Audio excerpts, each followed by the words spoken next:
Hi everybody and welcome to Scale Up Stories. We've just come on from the backstage. This is an investment activator program event, coffee morning, which we're running as part of the 2-year pilot for the IAP. We have, for this program, it's a 2-year program that basically helps us to stimulate investment into the region. We have various activities as part of that, of which, for example, Silicon Gorge is an investor showcase, which we've got applications open at the moment. So any company looking for between 100,000 and 2 million of equity investment, you're welcome to apply for that. We have Pitch Me events. We've got one next Wednesday, which you can find on TechSpark website. And we've got the quarterly investment briefing coming up on the 25th of February as well. So if you're looking for funding, again, you can submit a one-pager for that, and I'll put a link in a little bit. So today we're talking about scaling up, and we've got a couple of people here who've been through that scale up journey already, as well as someone who's worked with a lot of companies who are going through that journey. So I will let them introduce themselves. If you have any questions for these guys, please write them in the event chat, and I'll try and bring those in. But yeah, if we could start with perhaps Dave, if you'd like to introduce yourself. Morning, everyone. I'm Dave Williams. I've been leading technology teams for the last 25 years or so. Most recently, I did a 6.5-year stint at Just Eat, now Just Eat Takeaway. The scaling part of that was mainly focused around the Bristol Tech Hub, where I was first person based in that Bristol office, and then took the team there from 0 to about 220. And then overall, we took our tech team globally from 130 to 1,000. Post-IPO, so a kind of post-IPO part of that scale-up journey. I'm based here in the southwest. The one thing I haven't planned for today is that the weather would be absolutely gorgeous, so I'm going to be squinting my way through the next 45 minutes or so with the sun bouncing off of every reflective surface that I can find. Fabulous. Adam, can you hear me? Yeah, sorry, I couldn't find the mute button. That's okay. Hi, everyone. I'm Adam Fox. I've been in Bristol for the last 15 years, working in multiple startups and tech/product roles for a multitude of companies. Most recently, I co-founded and ran my own startup targeting the gambling industry, software for the gambling industry, and sold that company in 2017 to SG Digital, who remain in Bristol as a large employer without me. So I've just actually secured my next role, and similar to Dave, I'll be building a tech hub here in Bristol, but I've had recent experience of scaling a company from 2 to, when I left, it was over 100 people in total. That's brilliant. Thank you. Can you guys see me at the moment? Sadly not. You're a text logo to me. Not at the moment. I'm just a disembodied voice then. So for some reason, I think it might be my internet, but as long as you can hear me. And Josh. Hi. So I'm Josh Simpkins, and I work for Sanderson as a delivery manager. I also lead on our fast growth tech initiative, so our partnership with TechSpark on the investment activator program. And in terms of supporting founders, I've sort of worked across the full sort of end to end of a startup journey. So with founders pre-raise on resourcing plans, to initially hiring their first tech hires, all the way through to some of the big recent projects we've done where we've scaled teams of up to 100 to 200 people in 12 months. Fabulous. So to start with, I mean, we've sort of, I feel like we'll talk about talent quite a bit, but the Scale Up Institute identified 5 key core challenges to scaling up, which are finance, access to finance, talent, access to good talent, leadership capacity, access to markets, and also infrastructure. And I just wondered with you personally, which are the key challenges of those you've come across, or are there any others that you think should also be included in the key challenges? So let me jump in on that one. I think the main one I felt that I think they've missed is time. Getting access to any of those 5 things is incredibly time consuming, and for a business that's going through a scale up rather than startup phase, typically my experience has been that you get the authority to hire, to grow the money after the demand exists. So you're already on the back foot, and then hiring the right people, onboarding them is massively time consuming, creates pressure to hire fast, not hire well, which I think is a really important distinction. One of the things we did right in the early days of growing the Just Eat Bristol Tech Hub was we took an assessment center approach. So rather than looking to hire individually, we took on the fairly gargantuan task of arranging somewhere in the region of 40 candidates to arrive over the space of 4 days. And they had separate technical, leadership, cultural interviews, which we kind of put together to hire our first 20 people. But that time paucity is really, felt that really significantly at the start of that journey. And then, mundane infrastructure issues, definitely recognize those. Just Eat started its Bristol journey in the engine shed near Temple Mead Station, handful of desks there. Within the first year, we moved office 4 times, going from space for 8 to 20 to 30 to 120. And everything from hiring vans to move, because when you're small, you're not paying an IT removals firm, you're chucking everything in the back of the van, through to working out bandwidth requirements when using serviced offices. Each of those was occupied more time and money than we expected it to. Yeah, definitely. Could definitely see the time, because obviously then that takes away from the core business, which is gonna obviously negatively affect business as well. So Adam, would you add to that as well? Well, yeah, the time's a good point, because also it's very easy for one person to try and take on all of those challenges, whereas you need to have infrastructure, I guess, personnel in place to be able to do some of so have one person who's responsible for onboarding, like an HR person, for instance. But I'd say the biggest challenge, all those nice fancy words are all well and good, but the biggest challenge is just ensuring that you've got enough money in the bank to pay all your staff at the end of the month, because especially if you're an organically growing company rather than a funded company, you need to ensure that it's a balancing act, right, between hiring the right number of people to do the work and having enough work to pay the bills. Or similarly, if you are a funded company, ensuring that funding is stretched and planned out appropriately, so that at the end of your year of hiring and you run out of funds, you've got enough revenue being generated to carry on paying those people. There's a lot of skill to do. I say skill, half luck, to do with planning around capacity and having a visibility of like a 3 to 6 month pipeline of revenue or funds. It almost feels like if you know you're going to scale, you need to get an HR person on, like a recruiter on board, sort of really quickly. I mean, I don't know if Josh, you've seen that with some of the companies you've worked with, sort of early stage companies who have people, sort of an HR team pretty quickly, or. Yeah, absolutely. So I think from our side, it's an interesting one, because I think at early stages, especially if founders, from the sort of cycle I've seen people go on, if founders are quite new to scaling teams, often I think with mixed feedback on the recruitment industry in general, sometimes they don't always see the value of that recruitment partner at that stage in the journey. And often at the early stages, they can lean on existing networks to build small teams, and that's normally quite successful. But as you said, when you look at scaling, that often is a completely different challenge and really demands a different approach. And I think that's when the talent solutions bit becomes quite relevant.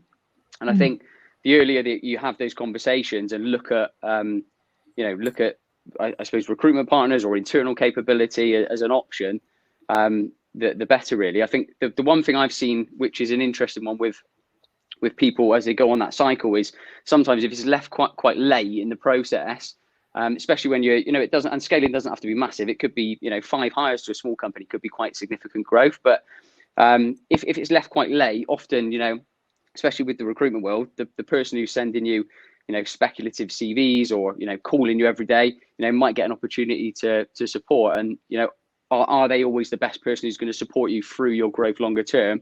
And are you going to get a lot of value? I think with the time and also spreading the cost element, you know, if you're in a position where you're having those conversations earlier, you can leverage getting a better deal from that talent partner. You can, you know, sometimes even spread the cost of hiring over a 3 or 6 month period, you know, and then value add. You know, we talked about HR. You can get, you know, if you haven't got HR or legal function, you can get that partner to maybe do contracts or onboarding for you to take that away. So that again can, like, you know, save you time and cost as well.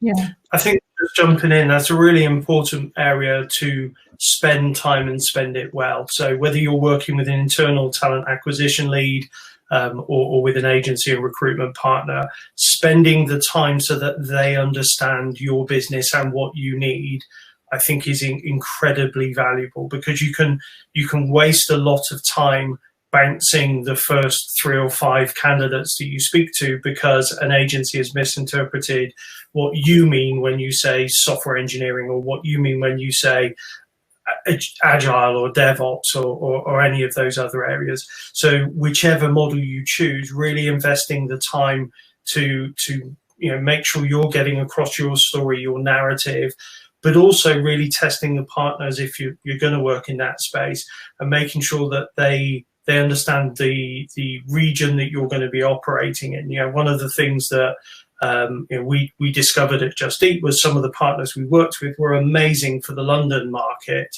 and Just Eat has a significant technology presence in the City of London, but were really immature when it came to, you know, the Southwest, and our catchment area for Bristol was, you know, down to Exeter, up to Gloucester, across to South Wales and Swindon if you head east, and really finding a partner who understands that space, because, you know, none of us know what the post-COVID world will look like, but you know, 6 years ago, very much we were trying to draw from that catchment area. So you know, speed networking is great, as one of my colleagues, Rich Haig, said in the chat there.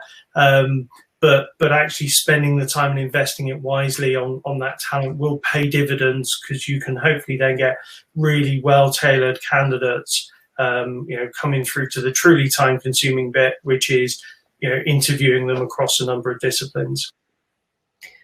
so going to that then, talking about understanding the team and understanding what you're looking for and culture, how important would you say skills are versus getting the right culture in the job? You know, which is sort of the culture of a person is more important than the skills of the person, or the intelligence, or how would you say you hired? Yeah, I'd say definitely, at least for a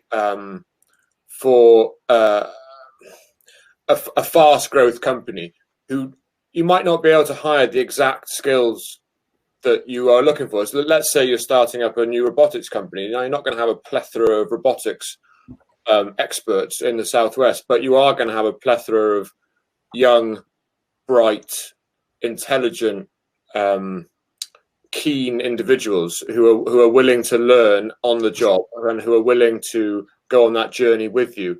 So I'm very much of the mindset that, especially in the area where we feed off at least 3-4 decent universities, that there's every year there's a new a new pond of graduate hires that can be accessed locally, and you know, those are the guys. At least for a short while, whilst you're trying to hire at the early stages of an enterprise, those are the kind of people you want to be looking at. Yeah, I think if you can hire as much as possible for potential, obviously there will be, you know, technical capability that you need to assess, but really, particularly in those first hires, making sure that you understand what the culture is that you want. You know, simple words like accountability mean different things to different people, so go into them knowing what it is you're looking for, hire for potential, and then one of the things that I think is most important is hire people who want to learn, who want to develop, who want to kind of come on that journey with you. Because I think in those earlier phases, whether that's of an office or of a business, the one thing you can guarantee is that everything will change. So if you hire people who are rigid in their mindset, only want to work in a particular way, or have strong opinions very firmly held that they won't let go of, odds are you're going to pick yourself a problem somewhere down the road. Yeah, no, that makes sense. But how, is there a stage, I guess, when you get to a certain size, and both of you have grown teams to sort of the 50, 60 people and plus, is there a stage where you notice that the culture changes and that it's harder to hang on to that original culture that you sort of set out with? Some people say it's 8 or 30 people. Sorry. It's definitely harder to ensure the culture stay the same after post-acquisition. When I have to put up the umbrella to stop the mess rolling downhill from above, to try and protect the teams below me, to ensure the culture remained. Right. And since I've left, God knows what's happened to that poor culture. Right. But in terms of when it was the company was completely kind of under my control, keeping the culture was a relatively simple task, because it builds momentum, and if somebody doesn't fit in the culture, it quickly becomes apparent, and they almost want to leave themselves because they're not going to fit. But I very much have the opinion of, to build a culture, you lead from the front, so to speak. So work hard, but also like play hard. So for instance, there was a lot of hard work going on, but there was always beers on a Friday. So that kind of culture of half hard work, half fun place to work. I think in adding people, you'll bring in new ideas, and I think if you hire with culture in mind, and one of the most painful things to do, particularly when you're growing, you're under the cosh and there's a massive demand for you to scale the team, is to say no to someone because they won't match the culture. And I can remember those early decisions at Just Eat for the Bristol Tech Centre of, like, this is a great engineer, but they just won't fit. And we have to say no to them as a result of that. And I think that helped, keep that culture on the rails. And then culture is all about behaviors, and I'm a big believer in, you get the behaviors you tolerate. So if you are going to maintain your culture, you need to be willing and transparent enough to call out when you're not getting the behaviors that you want from people, whether that's the behaviors you're demonstrating as a leader or the behaviors that the team are demonstrating. And then when people do amazing things, embrace them, get behind them, do what you can do as a leader to support them. I don't have a monopoly on great ideas. If someone comes up with an idea for a set of lunch and learns or brown bags, and I can help by getting the organization to buy some pizzas to encourage people to attend, then getting behind those ideas as well, I think helps that culture become one that is lived by the organization, not just drawn up on the walls in whatever offices you're occupying. I think that's important as well, because there is a tendency to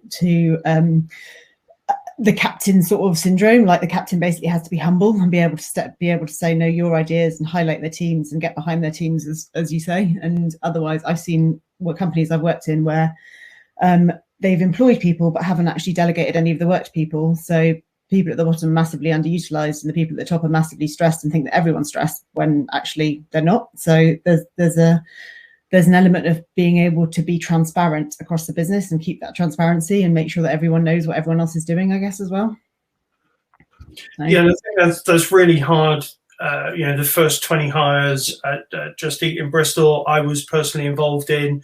Probably the next 20 or 30 less so. Eventually, there are 50 people in the office. I couldn't tell you their name, but I make sure I smile and wave and say hello each morning.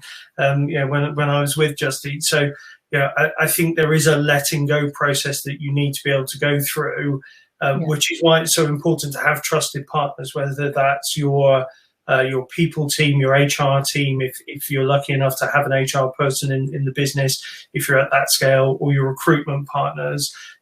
Having enough trust to be able to let go of some of those decisions, I think, is really important. how have you seen people been like talking about going to the office and stuff? How have you seen teams been affected by working from home? How's the culture been affected? Has it been something that's been massively negatively affected or not?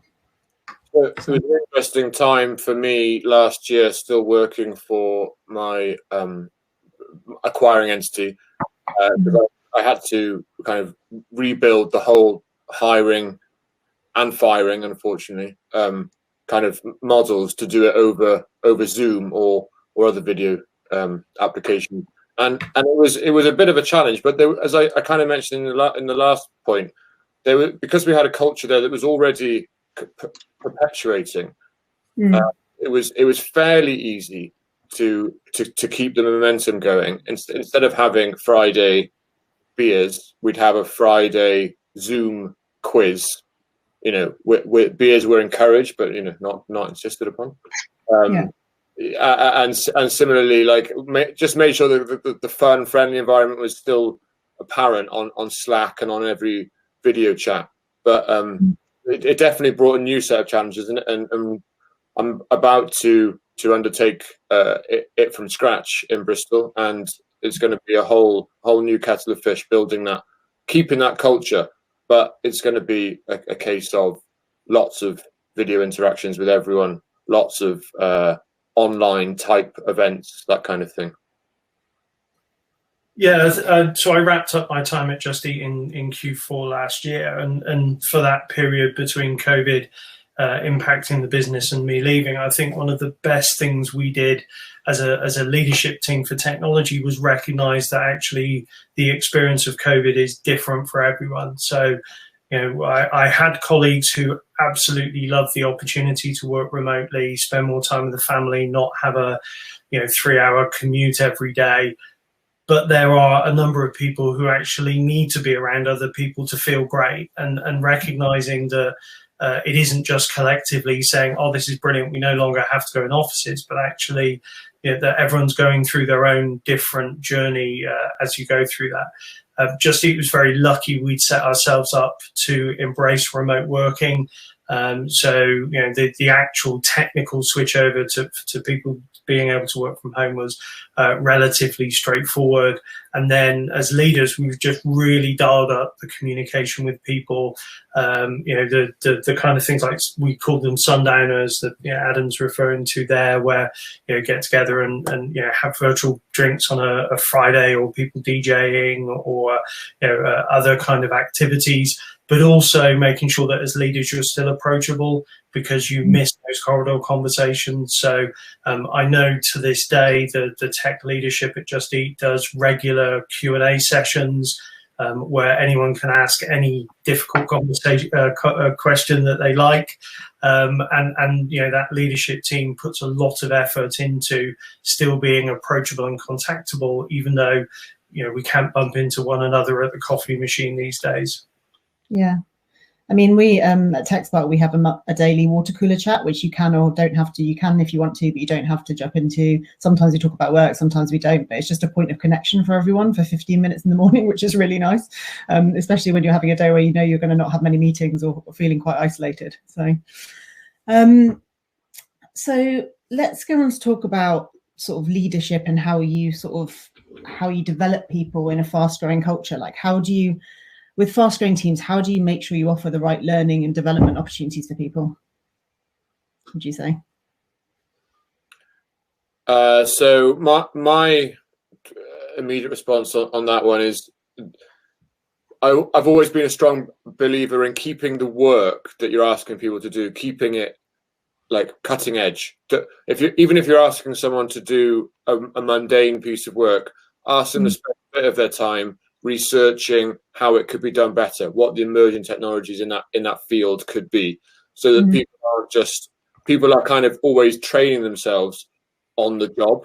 And as such, although I offered people courses, and I think the only courses I actually ever sent any people on were for project management, like the Prince 2 and the Scrum type project management courses, which are in their own ways. But even offering developers to go on development courses and so on, I think the amount of cool projects that were thrown their way meant that they didn't really have any need or indeed time to do so. So it's important to make sure, I think, to always keep the work fresh and keep the technologies you're asking people to work with current. Yeah. I think there's, I've tried various different ways over the years, and I've ended up favouring informal learning and development opportunities rather than the formal kind of 20% time that you may hear mentioned. And that starts out hiring people who want to learn, want to do new things. Some of the things we did at Just Eat to encourage that kind of entrepreneurial development of individuals. Just Eat has an amazing history of hackathons going back now 7 or 8 years. So on a quarterly basis, taking 2 or 3 days out of the day job for the team to hack on various topics. Some of those hackathons completely freeform, make whatever you like. We've had people building, testing drone delivery in the office, slightly dangerous. Or we've had people building features that then went through and started being used in the apps and website. Hackathons, also give people the opportunity to work outside their direct team. And as you start scaling up, that'll become one of the issues you'll face is, how do you get people to work outside their immediate area and build those relationships? We invited the business to participate in them, ran lunches, lunch and learns, brown bags. And one of the other things we did was really encourage both, the hosting of and the attendance of meetups, which is also great for recruitment. So when you think about, how can we get good, interested people into our business, think about hosting meetups, think about, who from your team is attending them. If you're attending them or buying the pizza, you'll often get the opportunity to stand up and do your sales pitch, or maybe point people at your jobs site of choice. And those are really great opportunities because they tend to then narrow down to an audience that is genuinely interested. If someone is choosing to spend their evenings once a month going along to a React meetup, they're interested in the topic, and that's likely to be someone who will be quite a self-starter for learning and development. One of the other things we did that I'll mention that worked at a certain scale and was incredibly popular was we gave all of our tech employees £1,000 a year learning and development fund, which they could spend on courses or books or subscriptions or software. It was relatively cheap and incredibly popular. What I would flag up is when you get to a certain scale, it becomes problematic because you're then not necessarily getting economies of scale and value for money for all of that spend. And it was quite a difficult thing to change. But in those early days, it was definitely one of the benefits that a lot of the team really enjoyed getting their teeth into. Yeah. I mean, it doesn't even have to be that much. I've noticed that with one of the companies we work with, where they give you, I think, £250 a year towards some sort of learning, and it could be anything. So people have done beginners Japanese and art courses or whatever, but people, the employees love it. It's a great tool to keep people benefit. Yeah, ours was more vocational than that, but it's certainly in most of the roles in an organisation like Just Eat, 5-day. A 5-day course that costs £3,000 or £4,000 isn't really how people are learning. Those are still the case in areas like network engineering. It's still quite prevalent, but generally in a lot of the tech and product UX, etc., people are just as likely to learn through membership of particular bodies or attending virtual conferences as they are hopping on a plane and going to a venue for a week or so. Yeah. Okay.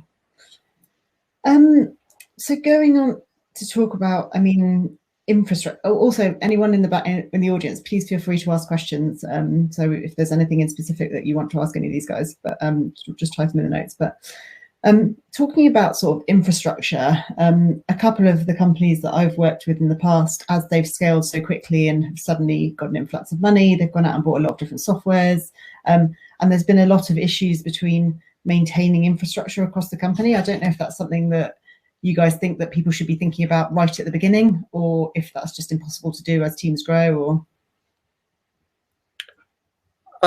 so one of the ways I can approach that question is with regards to when you have a small company, 5-6 people, it's very easy to maintain a flat structure. So, for instance, I had everyone reporting directly to me.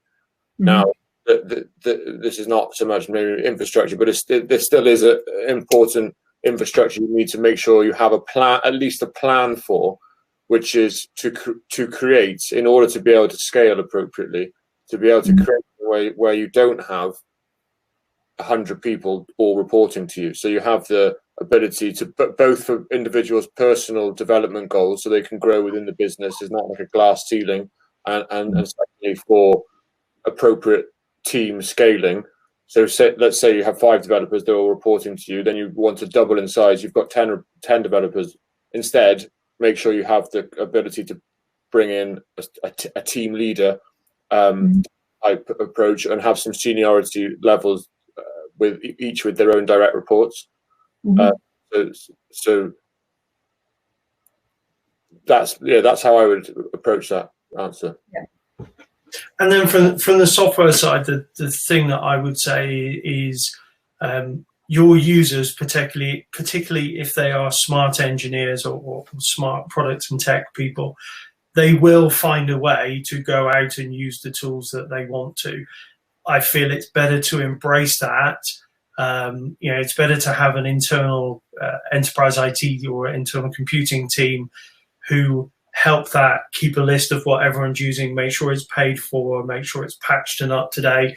That's better than having a bunch of your colleagues squirt your data out onto whatever SaaS platform they choose to use. I've worked in organizations in the past where the likes of Trello have come forward and said, hey, did you know hundreds of your colleagues are using personal Trello accounts with their company email address? Have you thought about what that means for your data? So, at that small stage, I would think about how you embrace that and provide a light hand on the tiller to help guide it rather than try to shut it down completely, because I think it is very difficult to shut people out of using convenient SaaS services or even Chrome extensions if it's making their lives easier. And similarly, I'd say it's important never to try and impose a particular IDE on a developer. Just let them use the tools that they want to use to make them work the most efficient. Yeah, so true. Yeah. Sorry, Ben's written, some of these things are relatively expensive. How do you measure value for money on learning development or culture, or is it an opportunity cost? So I guess we're talking about the learning thing here. Yeah, I feel like if people recognise, my colleagues at Just Eat, the engineers, the product folks, would be the first people to come forward and say whether a course was good or not, because they're engaged with the business, they care about the business's success, and they don't want to see other people lose money or spend money foolishly on training. So, I think yes, they can be really expensive. But also, if you create some kind of forum or community where people can share those experiences, and one of the things we would do if people attended physical conferences was, they would be expected to do a talk afterwards, and we got pretty good attendance at those, and sometimes that drove people to want to do more of them. Other times it was, hey, I did this, it didn't really work, I didn't really learn anything, so steer clear. People are quite forthcoming with that sort of stuff. Yeah. It's also a retention cost, right? If you want to spend $4,000 on sending a senior developer to go and learn how to fly a helicopter, because that's what they want to do, if you don't do that, they'll leave and go to find another company. What's the better option? Spending $4,000 on a new hire and a new onboarding, or spending $4,000 on that L&D opportunity for the guy? Yeah. Cool. So we've got about 5 minutes left, but I suppose it would be good to, having been through your journeys, and I guess, Josh, from your point of view, having seen companies go through this journey, what key piece of advice would you be giving people looking to go on a scaling journey or about to embark on one? I don't mind who starts. I can go first if you like. So I think from my side, it's just about engaging earlier. I think the being it sounds pretty basic, but being proactive, and actually, you know, if you do choose that you're going to go with a recruitment partner, you know, that's not an all or nothing solution. You know, there's loads of founders I work with where they, you know, try direct attraction for 2 weeks, and if they don't get the results they need, we support them. It doesn't have to be, you know, all or nothing with those sorts of solutions. And I think the earlier you engage, the quicker you can, you know, look at the options, work out, you know, who's actually going to be good to represent your company going forward, and you know, ultimately get a better deal out of it. I think if you can, you know, like you would do it, treat it as if it was any other solution in your business, and you know, go out there and negotiate a bit, and you'll end up getting, you know, probably a lot more value from that service than you might have had before. Yeah, fair enough. I mean, I think we've established that talent and getting the right people is really the main thing about scaling up, isn't it? So, and time, as you say, time to do that. Dave or Adam, would you have any specific, you know, if you could go back again, what would you advise them? So there's a few things that spring to mind. I'd underline what I said earlier on about behaviours. I think it's really, really important as you grow your businesses and your teams, that you really think about, you know, the behaviours you want to reward, recognise, exemplify, both yourself and then in your colleagues. And, you know, at the time when you're in the thick of things, it feels like, you know, a tremendous, you know, waste of time at intervening and you know, setting people straight in terms of what you expect. But I found it's always money well spent, time well spent, because, you know, one person's behaviour can detract from the behaviour of 15 or 20 other people. Another thing I would talk about. So I'm smiling because I was just about to say what Mike has put in the chat, which is about diversity. So Just Eat is currently doing loads on diversity and inclusivity, trying actively to address the gender split within their teams.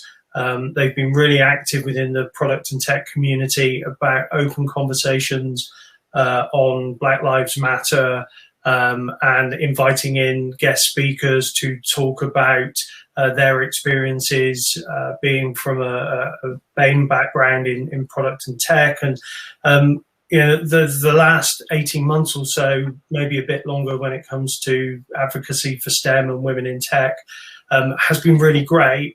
I would love to have started that journey earlier. I think when you are in the thick of it and you need to hire a bunch of people quickly, the sad reality of our industry, by which, you know, I mean tech organizations, is quick and easy equals white and male. And that's not always the right thing for an organization. It adjusts your culture. Certainly,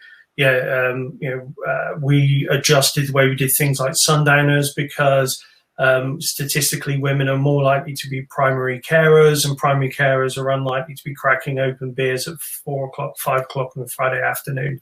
So how can we appeal to that? So I think, you know, if you're starting a business now, you know, the culture, the expectations, what great looks like from diversity and inclusivity has moved on so much in just the last 2 years.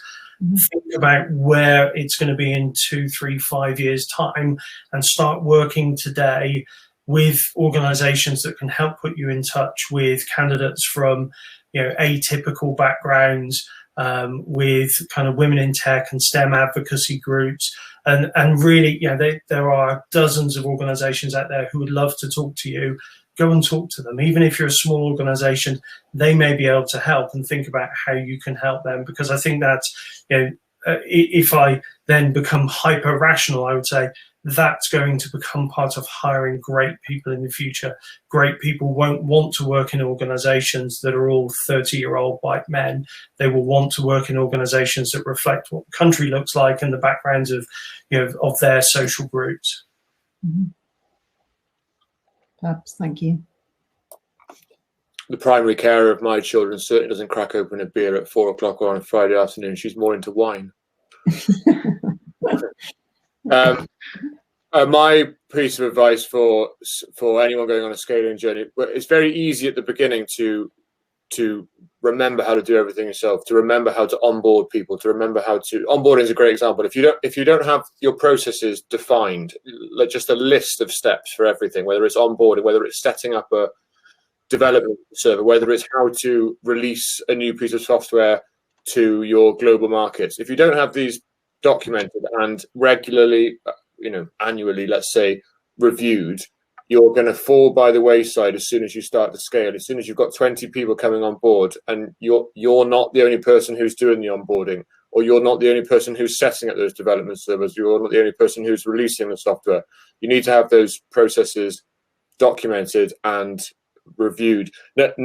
Even if you don't think you need it, if you ever want to start working with a blue chip company that has a bit of a big security department, they're going to be spying on you. Or indeed, if you want to become ISO 27001 certified, or more importantly, perhaps at the M&A table, where people are talking to you about your processes, about how do you manage to successfully exit someone so that all their passwords are reset.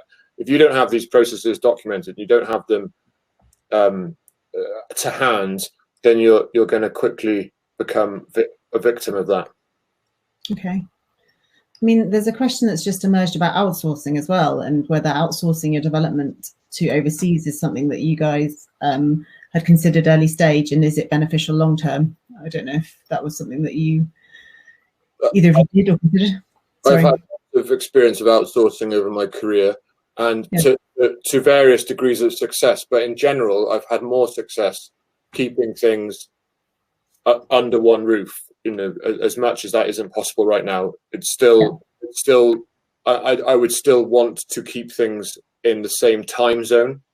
Outsourcing is a cost-effective model, and if you find the right software house, can be very good. But at the same time, you have no control. You have no real control over the IP of that product. You have no real control over whether that development company is going to drop off the face of the earth tomorrow. Needless to say, the time zone and potential language barriers that exist can hinder efficiency. However, that being said, I have had good experiences as well. Yeah, one of the ways we used additional resource at Just Eat wasn't outsourced development teams, but we used a supplier in Ukraine who provided us up to, I think, about 110 engineers who we then embedded into teams that were based in our tech hubs in the UK and Canada.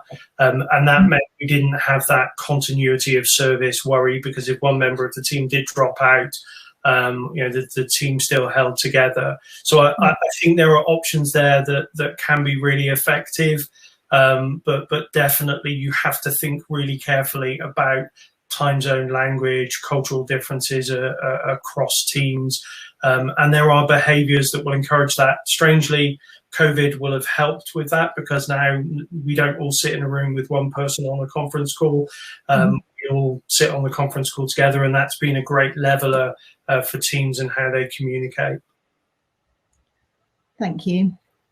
Right, I think we're going to have to wrap it up now. So I'm just going to do a couple of little housekeeping points. So thank you so much, Dave, Adam and Josh, for all the tips. And I hope, are you guys able to stick around for the networking at the end? We've got half an hour of networking if you fancy some 3-minute meetings. So fabulous. So just with regards to IAP stuff coming up, as I mentioned, applications to Silicon Gorge are open at the moment. So if you are a startup looking for between 100k and 2 million in equity investment, it's a pitching competition that will take place on the 29th of April. So applications are open until the 1st of March, and I'll put the link in the in the chat. And also, if you'd like to submit a one-pager for the quarterly investment briefing, which is a room full of investors and enablers of investment, that's happening on the 25th of March. Yeah, so I'll put a link for that as well. And also next week, we're launching an IAP microsite with more details for founders and investors on what's going on in the region, companies that have recently invested, any sort of information on founders and what's available to help them. So we'll be launching that next week, but keep an eye on the TechSpark website for that. So thank you, everybody. So thanks Adam and Dave. We will go over to the networking now. Cheers. Thanks, Josh.